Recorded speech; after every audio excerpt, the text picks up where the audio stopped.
The day came where he was like, you have two options. You either pay me by the 15th or I'm putting a notice on your door. And right then and there, I kid you not, the roof collapses in two different spots. And that same day, later on that night, I get the notice on the door. And I'm bawling my eyes out. I couldn't believe my house is falling apart. I'm facing a pandemic, and I'm constantly being retaliated against by my landlord.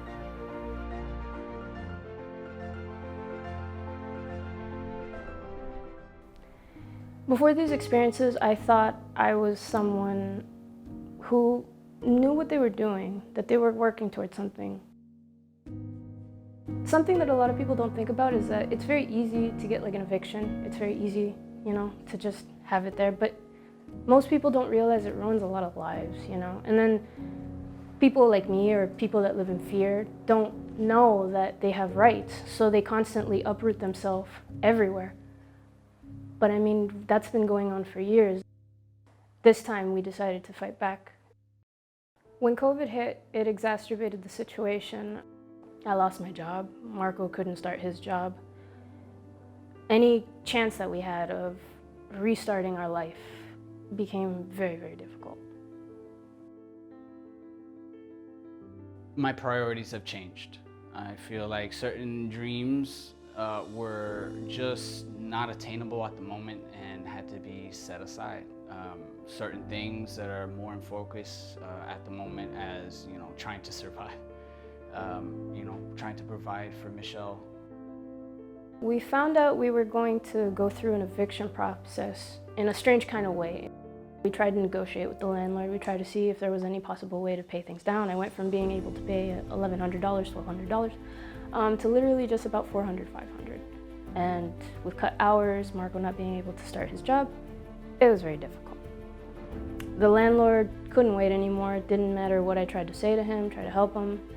You know, I hadn't received my stimulus check until like literally September, August. We didn't qualify for unemployment. We applied for a bunch of stuff and we didn't receive or qualify for anything. So for a long time, we had no assistance financially.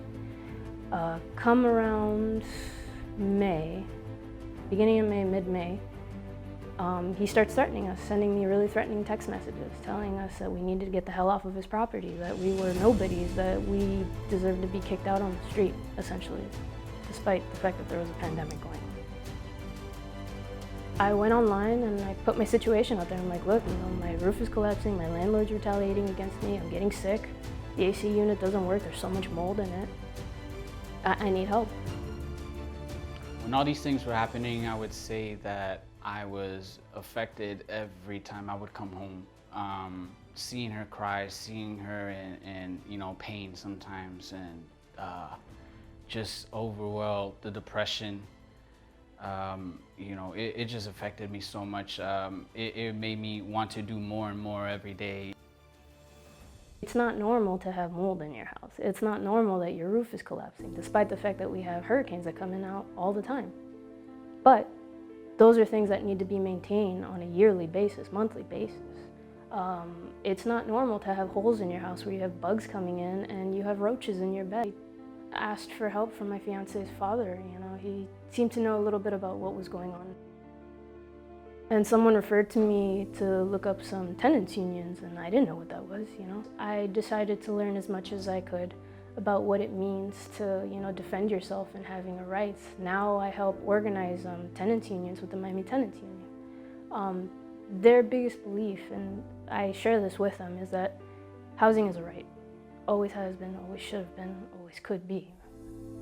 I spend time talking to people that are going through the worst times in their life, you know. I have phone calls where someone's like, I'm in and out of the hospital, the conditions in my house are so deplorable, I need help. And we strategize on what we can do. During this pandemic, it's really showed how ugly it can get and how many people have died over the fact that people couldn't decide to always choose people over profit more than anything.